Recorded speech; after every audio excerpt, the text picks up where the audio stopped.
Hello and welcome to our first lesson of our review chapter 0.1, chapter 0. Today we're going to be factoring polynomials and simplifying rational expressions. So when we factor polynomials, so far you've spent lots of time factoring quadratics throughout your high school math career. And some of these techniques you'll see today, you might have used bits and pieces as you've gone through math 10, 11, and 12, but some of them might be new to you depending on what methods you chose or were taught as you went through those courses. In grade 12, you may have also done factoring other polynomials such as cubics, quartics, etc.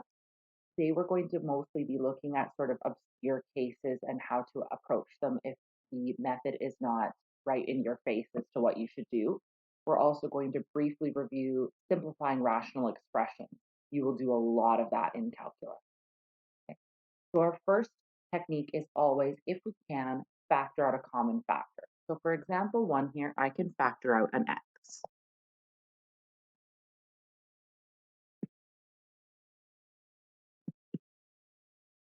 Now this kind of looks like a quadratic, but the problem is that instead of having an x squared and an x term, we have an x to the 4th and an x squared term.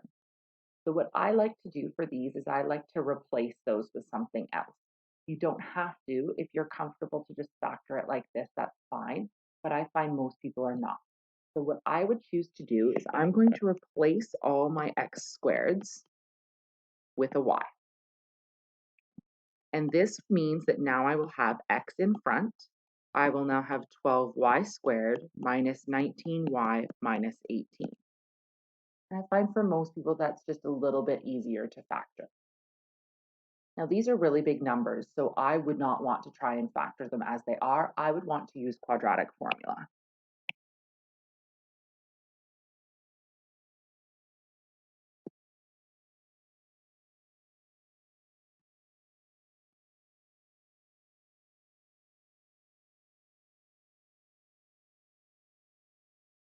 So if I use quadratic formula would tell me that y is equal to negative b plus or minus b squared minus 4ac, and that's all in a square root, over 2a. So in our case, we have a b value of negative 19. My a is 12, and my c is negative 18. So if I plug all these in, I get 19 plus or minus negative 19 squared minus 4 times 12 times negative 18, all square rooted, all over, this is going to end up being over 24. This ends up giving me 19 plus or minus 35. If you plug all this square root stuff in, you're going to get 35 over 24. And if I actually do 19 plus 35 over 24, I get 54 over 24. And if I do 19 minus 35 over 24, I get negative 16 over 24. If you'd like to check those yourselves, feel free to pause and plug those into your calculator. And then I would want to simplify these. So if I simplify these, I get y equals 9 over 4 and negative 2 over 3. So once I have that, I'm going to go back to my stuff in blue and actually write these out as my factors. So this means my factors, I would have y minus 9 over 4 and y plus 2 over 3. Now, some of you will not like to write it this way, and in that case, you are welcome to rearrange this so that you have a leading coefficient. So the 4 is no longer on the denominator there. You could move the 4 up in front of the y if you want, or you can leave it like this. This is fine too. Now we're not done. We need to put our x squared back in.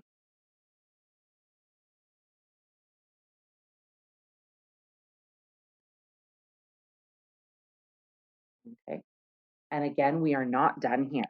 We have, in this first set of brackets, a difference of squares.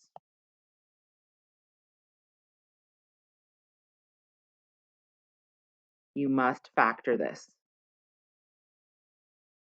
You cannot leave it. So a reminder, your difference of squares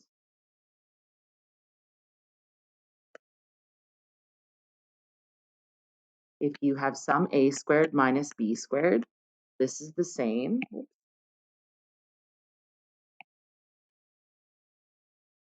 as a plus b times a minus b. That's your difference of squares, so you need to know that.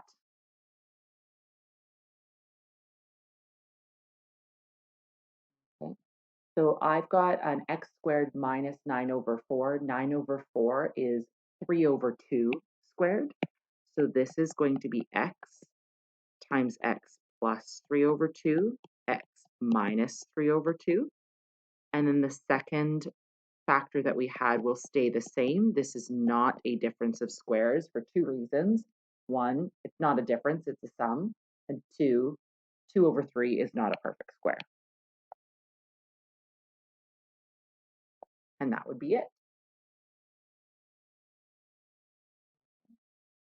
Now, if at any point I'm going too fast, of course, since this is a video, you are welcome to pause or rewind or slow it down. I guess not rewind, scroll back, showing my age a little there. So you're welcome to pause and take a break and go through it a little more slowly if you need to. This video I will be going through a little bit maybe quicker than a normal calculus video, simply because it is review. And for some people, they'll need the faster speed. A lot easier to pause and slow down than it is to speed up. Okay, so the next two questions we're going to be looking at slightly different techniques. And if you use decomposition when you factor a quadratic, then these ones will feel a little bit more natural to you. If you do not use decomposition when you factor a quadratic, then these might seem a little bit more foreign. So again, I'm taking a look and saying, okay, is there anything I can factor out of all my terms? And if I look at both example 2 and 3, my answer is no. There is no common factor anywhere. For example 2, I also see this is not a quadratic. So what are my options? Well, another technique we have is a grouping technique, where you group certain terms together and then you factor something common out of those. And hopefully that will lead you down a path where you can continue to factor. If I take a look at example 2, if I group the first two terms together, they have a common factor of x. If I group the next two terms together, they have a common factor of 2z. So if I take out my common factor in the first two terms, I take out an x. The first term I would be left with a y, and the second term I would be left with a 2. In these last two terms, they have a common factor of 2 and z, and also a negative. So if I take out a negative 2z, the first term I'm just left with y. The second term I'd also be left with 2. And now we see we have two new terms. Okay, the first term is x times y plus 2, and the second term is the 2z times y plus 2. And you'll see that those both have a y plus 2 in them. If I factor that y plus 2 out, what's left in my first term is an x, and what's left in my second term is a minus 2z. And therefore, I am done. So those of you who use decomposition for your quadratics, this will seem a little bit, again, more intuitive. It's like it has already broken down your quadratic type idea, and then you're factoring out common factors. So sometimes these won't be arranged in the right order, and you can't just take the first two and the second two. What would happen is if we didn't have stuff in brackets that was the same, we would get stuck. So if we try this same method for the next one, it won't work. If I group the first two and the second two, what happens is I get y squared minus x squared plus 6x minus 9. The first two is a difference of squares. And the second two I can factor out a 3. And I get stuck here.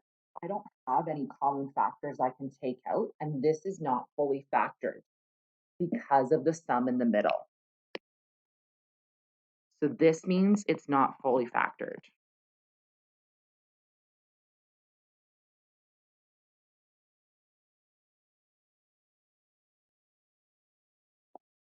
Our method did not work.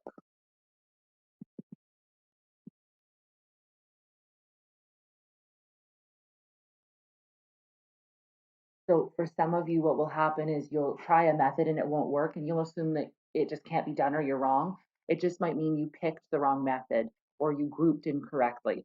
Try again, right? So a lot of times in calculus, you'll find you will work on a problem for much longer than maybe you are used to, and you will get stuck a few times before you're successful in actually coming up with a solution. So don't let that discourage you.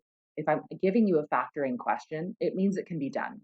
Okay, like on a test or something, I'm not going to give you one that cannot be factored at all. Um, it, the reason for asking you the question is because I want to see that you know how to factor. So I'm not going to ask you a one factoring question that there is no way to move forward. So use your logic a little bit here. If you get stuck, try again. What else could I do? All right. So if I take a look, how else could I group it? I've got y squared minus x squared plus 6x minus 9, right? What else do I see here? Well, I see a y squared, but I also see this lovely long chunk of 3 terms that looks like a quadratic. So I'm going to group this into y squared minus x squared minus 6x plus 9. I'm taking that negative out from the x squared term, but if I'm grouping, I would need to take the negative out of all the other terms as well there. And then I can factor this quadratic.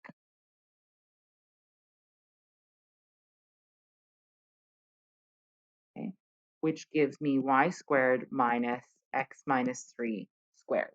Now I have a difference of squares. Okay, so if I have a difference of squares, this gives me y plus x minus 3 as one of my factors, and y, let's just make this really clear here, y minus x minus 3 as my other factor with my difference of squares. So you can see that this is sort of like you have a squared minus b squared, and this is my a plus b, and this is my a minus b. Now I would fix this up a little bit, and I would write this as y plus x minus 3, so I don't have so many brackets. And the next one I would write as y minus x plus 3. So I'm distributing this negative into the brackets there.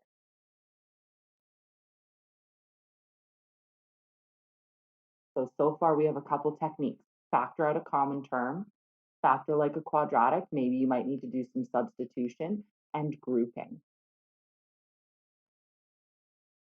We've got one more that we will try, which is something that kind of looks like it should be maybe like a difference of squares, but it's not.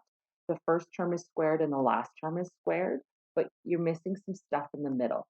So what we're going to do is we're going to basically rewrite this so that we can do some factoring by adding in extra terms. Now, keep in mind, if you add in extra terms, you're going to change the value of the expression. So you always have to add something that's equivalent to 0. Okay. So if I take a look at this, I can't do anything as it is now, right? But if I look and I rewrite and I say, okay, well, if I had a middle term, I'd be able to factor this like a quadratic, right? I'd have some x squared plus something, and then I'd have x squared plus something else. And I know that these two things would have to multiply to equal 4, right? Because when I expand this all out, it has to equal x to the power of 4 plus 4. So they have to multiply it to equal 4, and they have to add to equal 0 by the time we're done. So I would have to probably have something else on the end here to get this to work. Okay, because otherwise I can't, there's nothing I can put here that would multiply to equal positive 4 and add to 0. And that's because if it multiplies to be 4, it's either 1 and 4, negative 1 and negative 4, 2 and 2, or negative 2 and negative 2. None of those multiply to be 0. Or add to be 0, sorry. So what I'm going to do here is I'm going to say, okay, well, if I want to be able to factor this, what could I put in here that would multiply to be 4? Well, something that would be nice that I could put in here to multiply to be 4 would be negative 2 and negative 2, right? So if this here was so it multiplies to be 4, I could have 2 times 2. I could have -2 times -2, or I could have 1 and 4 or -1 and -4. So I'm going to try starting with the -2 and -2 version. So if I made this -2 and -2, this here would need to be -4x squared so that it breaks down into -2x and, sorry, -2 and -2.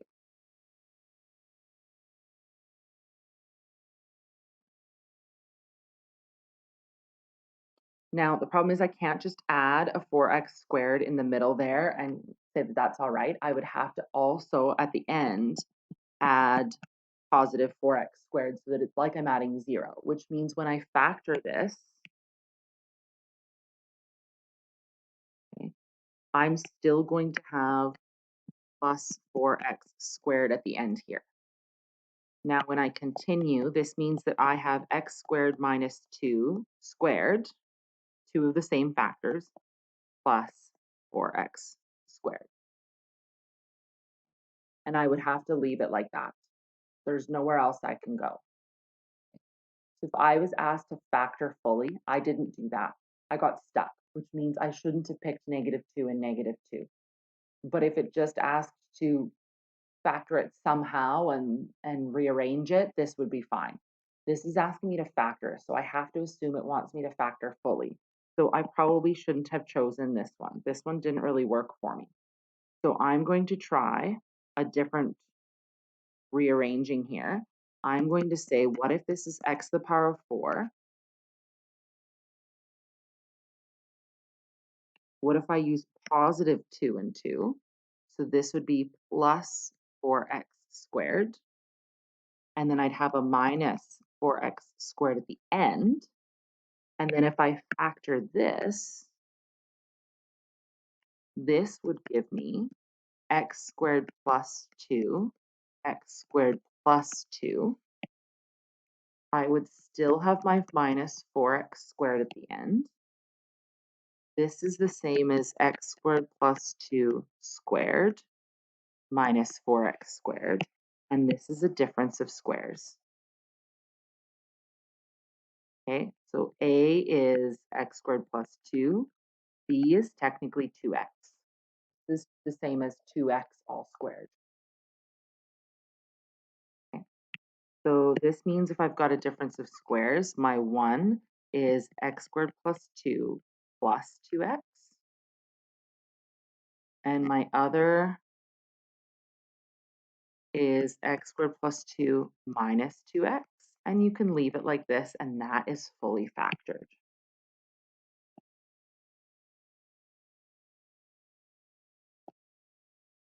Now, some of you might go, well, why haven't you tried the 1 and the 4 option? And the reason is, when I do the 1 and the 4 option, what will happen when I get to this step is I'll end up with x squared plus 4, x squared plus 1. And I'm not going to end up with the right stuff at the end to be able to fully factor these two things. I'm going to end up in this situation again. Okay, so I won't end up with something I can continue with. I'm going to get stuck on both of those. And again, the reason is because they aren't the same number. 2 and -2, those ones you have two the same thing, which lets you go from here to here. Okay, it lets you go from x squared plus 2 times x squared plus 2 to x squared plus 2 squared. Okay, so it's that being able to simplify your factors. So if you had tried those ones, what would happen is you would just get stuck.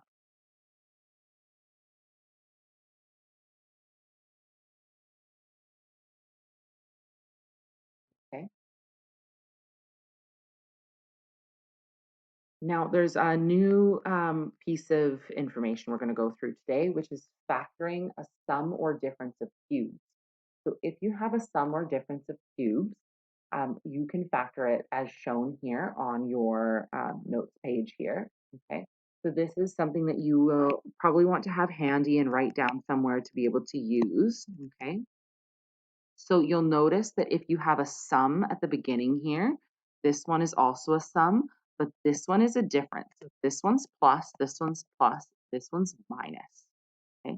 If this one's a minus, this one's a minus, this one's a plus, and then this one's always plus. Okay, so just be careful with your signs, all right? So for example, this one here, we know this isn't a difference of squares because y cubed is not squared and 8 is not a perfect square. This would be a difference of cubes. So I'm going to rewrite this as x squared cubed minus 2y cubed. So my a would be x squared, my b is 2y.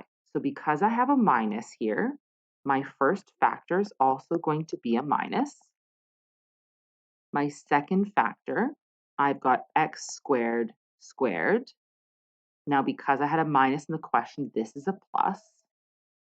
This is a times b, which would be x squared times 2y, and then plus 2y squared.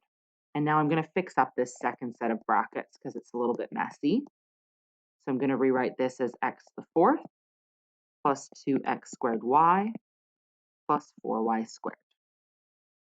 So really the key here is identifying what is A, what is B, and making sure you get your signs right. Now, sometimes you might be able to continue factoring, but usually you're done. That second factor will very rarely ever be able to be factored. Sometimes you might end up with a difference of squares in that first binomial factor, but again, it doesn't happen often. So just be careful that you're checking to make sure you can't keep factoring anyway. Now, the next one, this type kind of throws people off a little bit because they're like, well, I don't see anything in common here. But part of the reason is because you've got a fraction on the left and no fraction on the right. So my suggestion would be to rewrite this first term using a fractional exponent and a negative exponent. Okay, so I would choose to rewrite this or at least make common denominators between the two terms so that you can factor on the numerator. So if I rewrite this, this gives me 128 over x to the 1/3 minus 2x to the 17/3. Now, if I make common denominators here, that's actually going to make my life a little easier on the right-hand side. If I make my common denominators, this now gives me 128 on the left over x to the 1/3 minus 2x to the 18/3 over x to the 1/3. So a reminder, when you're multiplying two terms with the same base, you can add the exponents. 17 over 3 plus 1 over 3 would give me 18 over 3. And now this can be simplified to be 128 minus 2x to the 6 over x to the 1/3. And I can factor a 2 out on the top here. And if I do that, on the left, I get 64. On the right, I have x to the 6. And on the bottom, I have x to the 1/3. If you want, you can rewrite this as 2 over x to the 1/3 times 64 minus x to the 6. Or you can write this as 2x to the negative 1/3, 64 minus x to the 6. Now then, you can factor that set of brackets if you must. So if I look at this set of brackets, this is a difference of squares. I have 64 is 8 squared, x to the 6 is x cubed squared. This could also be a difference of cubes. 64 is 4 cubed, x to the power of 6 is x squared cubed. So there are two different ways you can proceed here.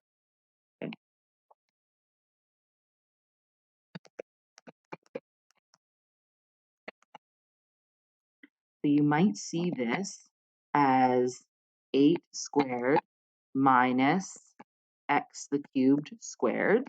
And as a difference of squares, this would be 8 plus x cubed. 8 minus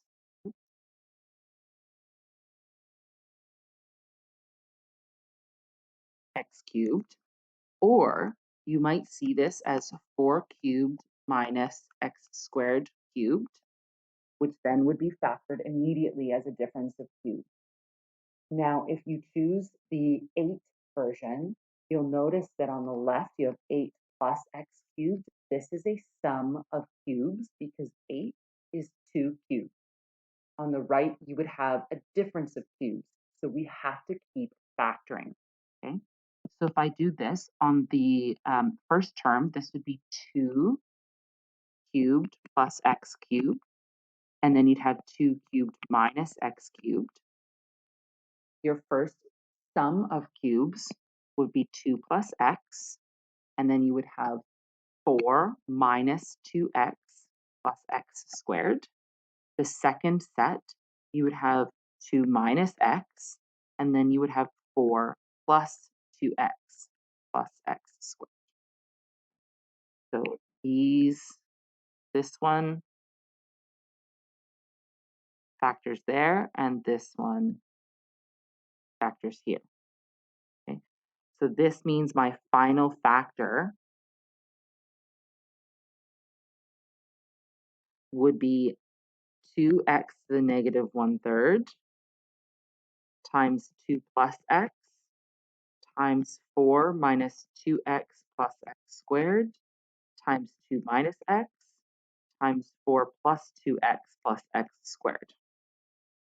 Okay, if you used the difference of squares and therefore both a sum and difference of cubes. Now, if we didn't do it this way, the other version here, this would be 4 minus x squared.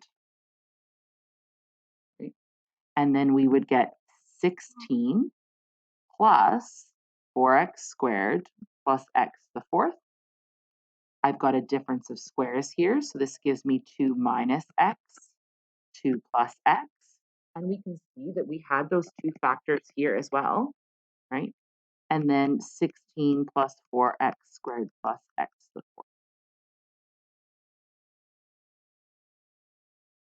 Now, if you do it this way, many of you will not see how to factor this portion here. That's okay. Okay, so if you chose this method, you could stop here. Okay, so or this is 1. Okay, and this is if saw 64 minus x6 as difference of squares, and your other one would be 2x to the negative 1/3, 2 plus x, 2 minus x, 16 plus 4x squared plus x to the fourth. You guys don't know how to factor that course, so you can leave this like this.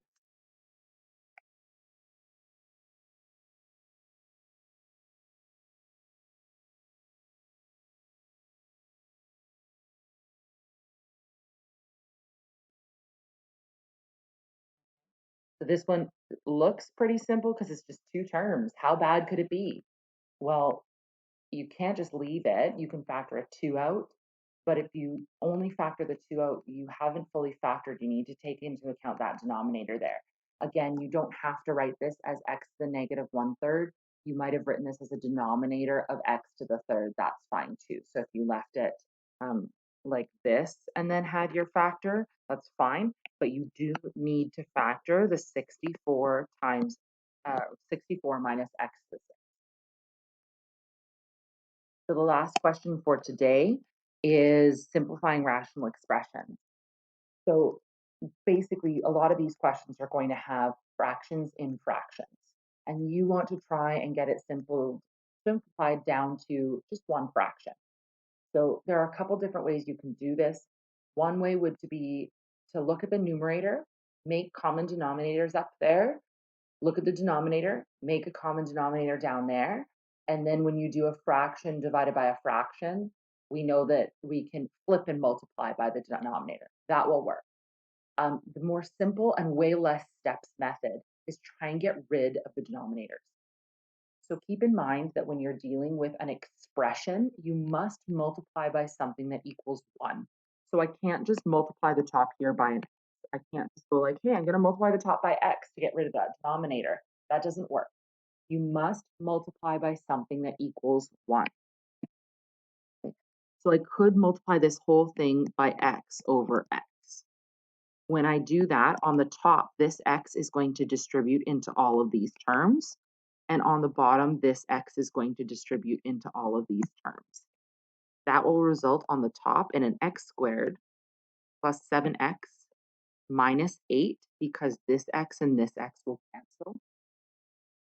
On the denominator, I'm going to end up with x squared plus 10x plus 16. Again, when I multiply by the last term, those x's cancel.